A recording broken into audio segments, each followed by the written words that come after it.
Y el Consejo de Seguridad de la ONU ha aprobado por unanimidad la nueva tanda de sanciones contra Corea del Norte.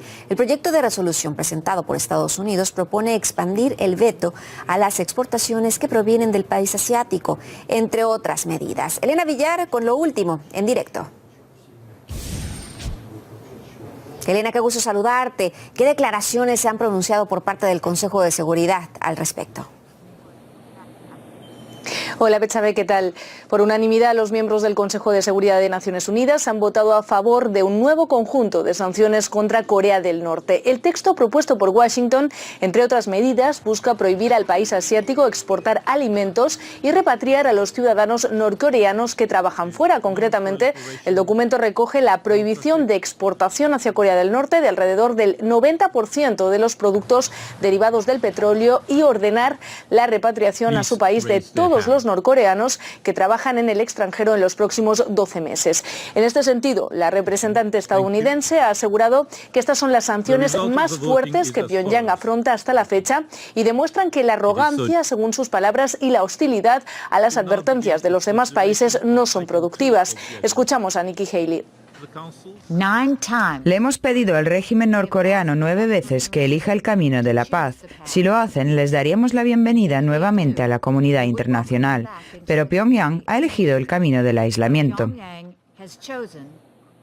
Según fuentes diplomáticas, Estados Unidos y China llevaban discutiendo nuevas sanciones contra Pyongyang desde que este realizó su último lanzamiento de un misil balístico intercontinental. Recordemos el pasado 29 de noviembre. El misil alcanzó ese día, según Pyongyang, una altitud de 4.475 kilómetros e impactó a 950 kilómetros al este del lugar del lanzamiento. Dicha prueba se produjo tan solo una semana después de que el presidente estadounidense incluyese a Corea del Norte en su lista de estados patrocinadores del terrorismo. Llevaba fuera desde 2008 y esto supuso también otra ola sancionadora.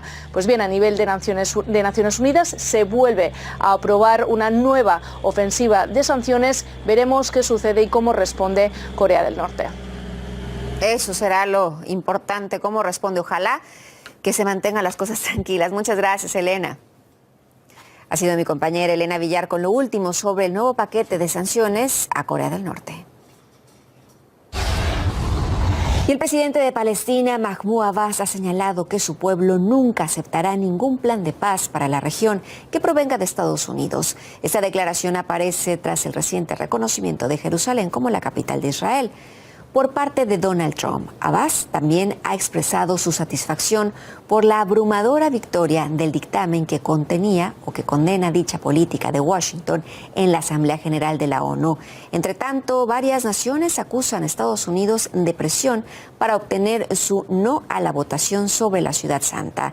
Diana de Glawi está en nuestra redacción y si me acompaña vamos del otro lado del estudio y vamos a ir analizando qué fue lo que sucedió previo a esta votación, pero también lo que transcurrió después de ello. ¿Cómo estás, Diana? Qué gusto saludarte. ¿Qué tal, Betsabe? Hablamos de la votación de un texto que se dio en Naciones Unidas, no vinculante a algunas de las medidas, y un texto en el que no se menciona de manera expresa a los Estados Unidos, pero que sí reafirma el estatus de Jerusalén que debe darse después de reuniones, de negociaciones, de paz entre palestinos e israelíes. Y estamos hablando de una zona, una ciudad santa importante para los musulmanes, importante para los judíos, importante también para los católicos. Por lo tanto, es una situación en la que se dan diferentes cuestiones de enfrentamiento que tienen larga data. Podemos mencionar ya desde 1948 la guerra que se dio entre israelíes y árabes, que allí se empezó a dividir Jerusalén. Después podemos mencionar incluso la guerra de los 6 días en el 67,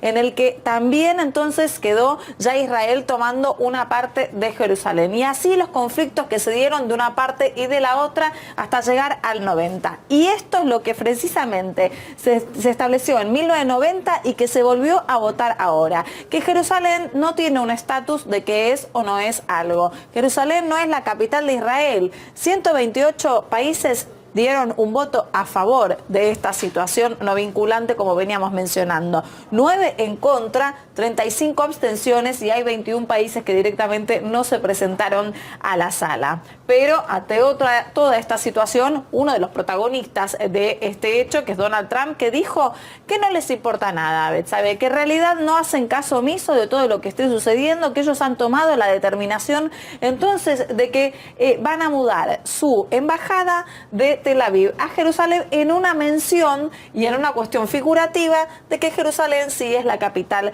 de Israel. Por lo tanto, también se empezaron a dar un montón de situaciones previas a esta votación en la que quedaba claro cuál es la visión internacional de los diferentes países y en la que ahí entonces también hubo una situación previa en la que Donald Trump empezó a dar como una especie de alerta, de amenaza, podríamos llamarlo, de que con el dinero que él iba poniendo tanto en Naciones Unidas como en los diferentes países se iba a tener que recortar según el voto de cada uno. Por lo tanto, acá uno puede llegar a pensar que el desarrollo financiero que puede llegar a tener los Estados Unidos cree que en algunos ámbitos es necesario, pero que entonces sería necesario para todo, incluso para los votos de a nivel internacional. ¿Y qué le contestaron los diferentes países? Betsabe, te invito a verlo.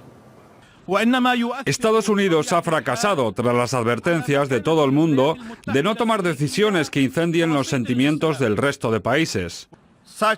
Esta actitud es inaceptable. Esto es intimidación y esta sala no cederá ante ello. Esto es una confirmación más del desdén de Estados Unidos hacia el derecho internacional y una violación flagrante de la legitimidad internacional.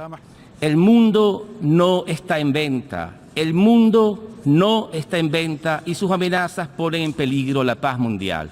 Provocará graves consecuencias para la estabilidad y la seguridad en el Medio Oriente. Aumentará aún más las tensiones en esta región. Entonces, primero la amenaza, pero ¿qué pasa con los aliados? Claro, ¿qué pasa con los aliados? Van a entrar en una lista negra, evidentemente, y vamos a mencionar algunos de que entonces ahora están en la mira de los Estados Unidos por haber votado una cuestión internacional que ya lleva de larga data.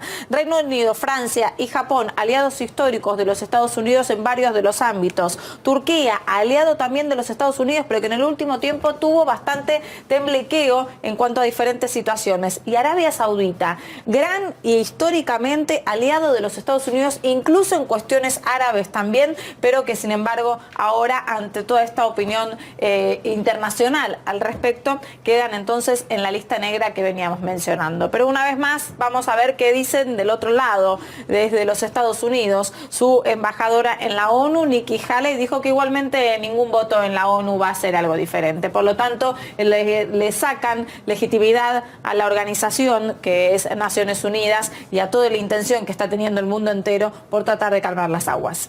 Pues así el panorama. Muchas gracias, Diana. Y sobre el tema también, en opinión del politólogo Eduardo Luque Guerrero, las autoridades estadounidenses no se percatan de la imposibilidad de imponer su voluntad sobre otros países y, en consecuencia, los últimos pasos en la escena internacional carecen de lógica. La situación que genera las acciones del presidente de los Estados Unidos profundiza en el aislamiento internacional de este país y lo que hace es aumentar el nivel de tensión y de enfrentamiento con sus aliados. El señor Trump lo que considera actúa, aún se cree que es una hiperpotencia que puede imponer su voluntad a cualquier país del mundo a cualquier precio, no se da cuenta, no quiere entender que la multipolaridad se abre paso a nivel geoestratégico y que ya no puede imponer su voluntad por sí mismo a cualquier país, sino que tiene que establecer criterios de negociación con los demás países presentes. Mantiene una postura absolutamente fuera de la lógica de la disciplina internacional, imponiendo sanciones unilateralmente a personas y a empresas por su propio interés, a veces sin prácticamente ninguna justificación, y piensa que esto es la forma normal de actuación en política internacional. Páginas negras en la historia de América Latina. Se cumplen 25 años del hallazgo en Paraguay de los denominados archivos del terror que demostraban el Plan Cóndor, una operación en la cual se cometían asesinatos y torturas durante las últimas dictaduras de varios países de la zona. Ignacio Jubilla nos trae la importancia de estos documentos. En 1976, Federico Tatter presenció desde la calle, en Buenos Aires, el secuestro de su padre, un ciudadano de Paraguay exiliado en Argentina. Él tenía 17 años y, según su relato, cuando acudió a asistir a su madre, se salvó de correr la misma suerte porque no fue identificado. Lo que me doy cuenta es que los secuestradores que habían llevado a mi padre se quedó un equipo de secuestradores en mi casa, pero no me reconocen. Yo estoy con ellos y no me reconocen. Las imágenes de su papá, aún hoy desaparecido, forman parte del llamado Archivo del Terror, un material único de documentos de la policía durante la dictadura del paraguayo Stroessner, que se convirtió en una de las pruebas más impactantes del Plan Cóndor. Diversos países donde él estuvo exiliado colaboraron y enviaron informes y fotos de su exilio. Son partes de fotos obtenidas en situación de detención arbitraria de mi padre en Paraguay y fotos de detenciones llamadas preventivas en el exilio de mi padre en Argentina. Rellenaban los datos, nombre, apellido, filiación política, ideología política, quién eran sus padres, quién eran sus hermanos. Y una pequeña síntesis del por qué estaba ahí. Y de ahí ya pasaba a la tortura. Rosa es la guardiana de este triste tesoro histórico que aún hoy sirve como prueba en decenas de juicios a represores en distintos países de la región. Aquí, en cientos de carpetas metódicamente clasificadas, se encuentra el testimonio de personas cuyas vidas fueron intercambiadas como trofeos por los dictadores latinoamericanos. Dora y Alejandro eran argentinos y fueron detenidos en Asunción. Aquí en sus fichas dice que fueron puestos a disposición de las autoridades argentinas y trasladados a Buenos Aires en un avión de la Armada el 16 de mayo de 1977. El mismo día en el que también Videla dejaba a Paraguay luego de realizar una visita a Stroessner y donde evidentemente se estaba llevando como favor por parte del dictador paraguayo a estos dos jóvenes que nunca llegaron a Buenos Aires, que hasta el día de hoy continúan desaparecidos y que se sospecha fueron víctimas de los vuelos de la muerte. El descubrimiento del archivo hoy se celebra como un logro de los primeros años de la democracia paraguaya.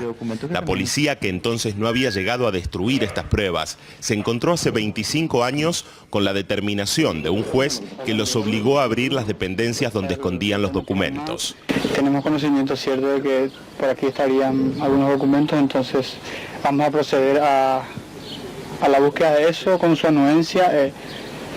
En virtud de la majestad que yo invisto, yo le ordeno a usted que me facilite los medios para ello. Yo quisiera ante todo, doctor, señor juez, sí, pedirle a ver si podríamos quedarle al jefe. No. Ese mismo juez hoy resalta la importancia fundamental de este hallazgo que no se pudo hacer en otros países. La constatación de que había un plan siniestro, de que había un plan secreto, de que había una conspiración que no solamente importaba a Paraguay, sino importaba esta zona donde los gobiernos militares tenían una misma impronta, donde tenían un mismo objetivo, había víctimas, no importaba de qué nacionalidad eran y donde bastaba una llamada telefónica para detenerlo y para hacerlo desaparecer. Quizá la impunidad con la que se manejaron durante tantos años fue lo que llevó a las fuerzas de seguridad paraguayas a conservar los documentos que probarían sus propios crímenes de lesa humanidad. Un error de cálculo que afortunadamente todavía sirve para juzgar los delitos de sus represores aliados en la región y para preservar la memoria de un terror que borró las fronteras del continente. Ignacio Jubilla, RT, Asunción, Paraguay. Y la memoria de los horrores vividos durante la dictadura impulsa nuevas iniciativas en Chile. La presidenta Michelle Bachelet anuncia que creará un plan nacional de búsqueda de los desaparecidos durante el régimen de Augusto Pinochet en los años 70 y 80. Además, se plantea establecer una comisión para investigar las violaciones de los derechos humanos de más de 1.130 personas cuyo paradero sigue siendo desconocido. Solo una décima parte ha sido encontradas e identificadas. Organizaciones han denunciado que el Ejército Nacional se niega a entregar datos sobre los desaparecidos por los pactos de silencio que tenían con el gobierno de Pinochet. La mandataria lanza esta propuesta cuando le quedan 3 meses en el poder. En marzo del 2018 será sustituida por el presidente electo Sebastián Piñera. Y el presidente de Perú, Pedro Pablo Kuczynski, aceptó la dimisión del ministro del Interior, Carlos Basombrio. La renuncia del político se produce después de que el